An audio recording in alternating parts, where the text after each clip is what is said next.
What's up mga kalagalag? Another video and another vlog. So still here sa Neo Classic, and I see some sasakyan.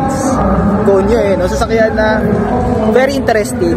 And I think sa mga nanonood sa akin, siguro nanonood na rin kayo kay Carl, kay Southsea. Pero etong mga sasakyan na to, lumabas na rin sa vlogs niya. And yeah, naisip ko lang gawa ng content kasi sobrang na-appreciate ko yung pagkakagawa nila dito sa mga sasakyan na to. Papakita ko sa inyo. So, puro OTJ siya. And ang dami niyan. Hanggang dun yan. So, dadaanan natin lahat. Papakita ko sa inyo kung anong meron dito. And to, the first OTJ sa kaibigan natin, si Papi. Yun, no? So, kung hindi nyo siya natatandaan, nasa isang vlog din natin siya, yung tambay sa Bermosa doon, tama diba? Tambay sa Bermosa, small body pa yun, small body pa yung dala niya doon, pero dito, ito yung dala niya, OTJ, yan, ang dami niyan, gandun, pero dito muna tayo. So Papi, anong laman? 4EFTE 3rd gen. So, kayo na lang din ang bumuo nito? Si Edward.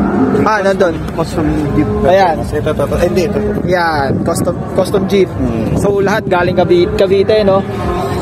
No, Cavite. Pero, ang ano nito, Papi, ang trani niya, pang 4E din talaga. Ang trani niya ay since rear wheel, pang E86.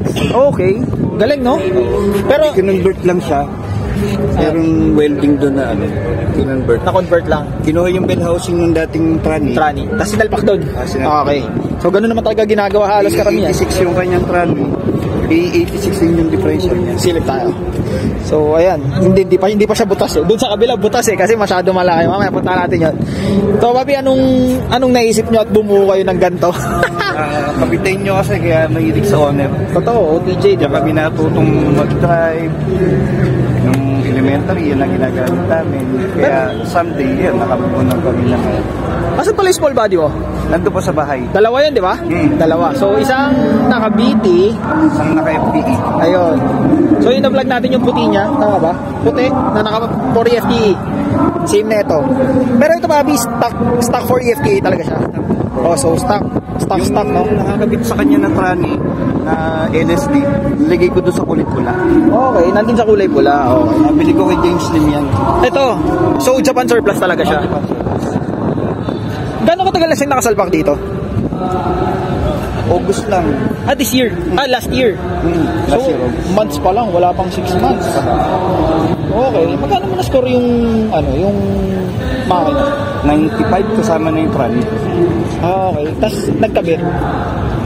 Sila na, itong cost. Sila na? Oo, kinostomize kasi talaga yung kailangan putulin yung bell housing para magkasya sa transmission. Okay, ang galing, no? I-convert nila. Customize nila. Pero ito, Papi, ang makina nito dating, itong jeep na to, wala talaga. Brand so, chassis niya, brand new lahat yan. Newly assembled. Magkano ang chassis na ganito? Para lang sa mga gustong magbuo? Nasa 25-30. Cavite? San Pablo, Laguna? Oo. Talaga gawa ng chassis. Okay, and then kino-customize na lang sa Cavite. Dito ginawa, yung sa talyer nila ginawa itong kaha. Bagi yung bibig mo dito. Ito lang yung ginagawa. Okay. Luma yan na ibilang. Galing, no? Hi! So, ayan, 4EFTE, may mga gauges. Diba? So, may turbo gauge, water temp, oil pressure, tsaka voltahe. So, syempre, hindi mawawala ang RPM gauge. Yan. So, saan nakalagay pala ang ECU niya, Papi? Andito lang sa ilalim. Nandito sa ilalim. Okay, silipin natin. Dito ba? Ayan! Oh. Kasi kanina tinitignan ko saan nakalagay yung ECU nung GTE doon. Mali yun ang mga kinonvert yan. Yan ang binaliktad. Oo nga, no? Bakla kasi. Binaliktad siya. Dati siya nandun eh. Paano nga ginawa dyan? Kaya pinutol dito. Okay. Baliktad siya. Since ginawang front wheel kaya. So putol siya. Okay. Ang galing ng pagkaka-ano. Yun ang conversion. Ang galing ng pagkaka-convert niya. 5 kilos. Sino gumawa nitong? Sila na rin. Okay, sila din. Sa gusto. Galing, no? At itong radiator nito, pinutol din yan. Okay. Kasi mahaba siya yung stock siguro. Ang galing, no? Body ito na. Kaya, oo nga. Dito may clean na, dun mahaba pa. So, 4 EFT. Grabe na. Nakit ng suspension niya. Oo nga eh. Ayan, tingnan natin. Ano yung po kung bakit siguro. Yan, tingnan natin kung bakit. Di ba? Tangin ng... Dati kasi order natin mga moldy lang. Oo. Ngayon, pagka ganyan ng suspension, Oh! Galing. Oo nga, no? laki ng ganyan ano. Wow! Malaki yung habit niya. Oo nga, no? May nadalagyan kasi ng pang-motor na ano. Na shocks. Pero dun sa ngayon, nakakabit dun. Oo nga, no? Tangin na ibang klaseng conversion. Parang baka hindi na sa kinumber, talagang meron siyang kabitan dun eh. May ano na, no? Kumbaga may abang na. May abang na. Ang galing. Isusugi na yung pamunahan niya. Pati yung power steering niya. So ibig sabihin yung mga nakalagay dyan, ano na? Lahat Toyota, ito lang ang Doon lang na iba. Okay. So front mount. stock na turbo. Kaya nagagastos mo dito pati? Malaki na. May 200, may 200. Lampas po. Lampas. Kumbaga, makina pa lang 95 na kako. Yung kaha, 90. Oo. Pag nagpagawa ka, bibili mo to. Okay. Bibili mo pa tong food. Saka to. Okay. Then yun, So, yung conversion ng mabigat eh. kulang-kulang kalahating milyon. Lampas. Lampas na. Ibang klase naman. No, pino pa rin ang pino ng tunog, no? Napaka-pino. Correct na lang yung pan kasi wala akong makakita na yun. Okay lang yan. Then ang cute sa kanya ngayon, hindi na kailangan maglagay ng masher. Oo. Andyan eh. Oo. Hindi na yung signal niya. Inawalwal mo yan, Bobby? Hindi naman. Hindi naman. Ano lang, chill driving lang. Driving. Yeah. Then classic na busina ng Kapitan nyo. Oo nga, no? Aliw. Ang cool. Ayan, para sa mga gustong magpagawa ng ganito, may FB page ba si Custom Jeep? Ayan, Custom Jeep, check nyo lang. Custom Jeep Performance, yan. Tingnan natin taillight. Incorporated na sa... Oo nga. Oo. Nandiyan na siya, lahat pag stop light. Oo nga, no? Galing.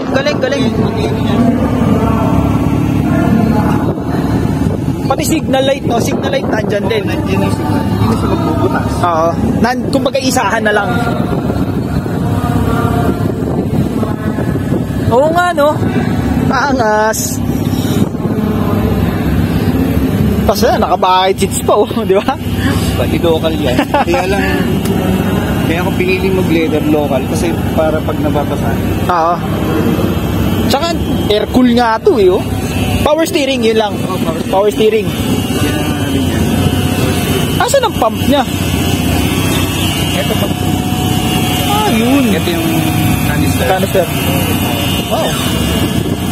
Yung stig. Nakakantingan. Nasa harap.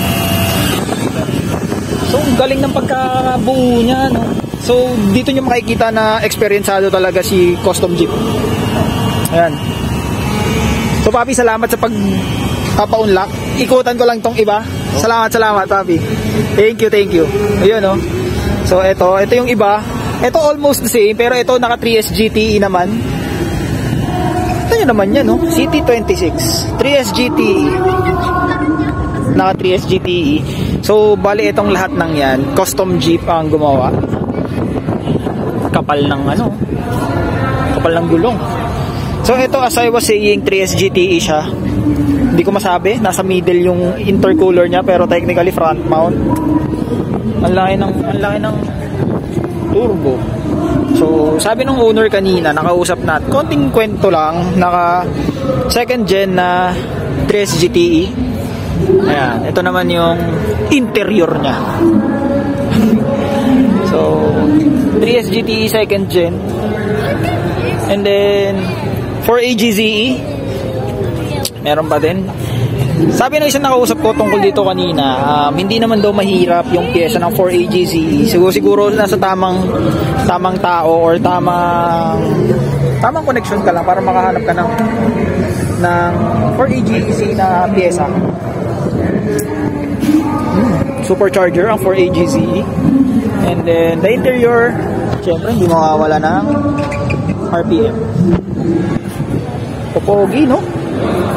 Ang popogi ng mga buo nilang OTJ. And this one, BT, 4AGE BT na nakaturotot.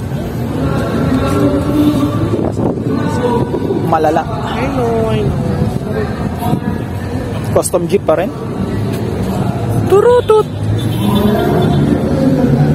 And yung huli is 3S GTE pa din na nasa taas yung kumbaga ano nga bang tawag? Nakalimutan ko, basta yun na yun. Yun na yun, 3S GTE second gen din. Ganyan naman yung details nung engine, hindi ko matatawag na engine bay. Ayan, no? Sabi niya nga pang motor. Stick blow up.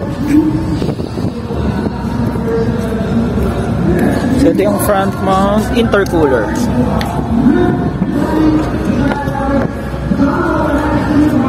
Naman, actually yung isang nakausap natin kanina nung nagsab kung kanino ko nalaman yung presyo nung isang ganito, sabi niya sa akin almost nasa 1 million na din daw. Kasi pero sa mga kung ayaw nyo maniwala, wala namang problema, pero ayun, syempre sila yung nagbuo, hindi naman din nila siguro hindi naman siguro sila magsisinungaling dun sa presyo na inabot nito, kasi yung conversion pa lang sa paglalagay ng engine, sa paglalagay ng kung ano-ano, sa pagbuo, sa body, sa suspension, hindi na siya biro. So yung isi-shell out mo talagang pera, medyo mabigat, diba? So alam ko nasa ano na to, nasa vlog na to ni Carl. Check nyo na lang, South Scene. Andun. Lala. So yun, gando na lang siguro. So I think hanggang dito na lang ang ating vlog. Yeah, OTJ type. Peace and love. Bye!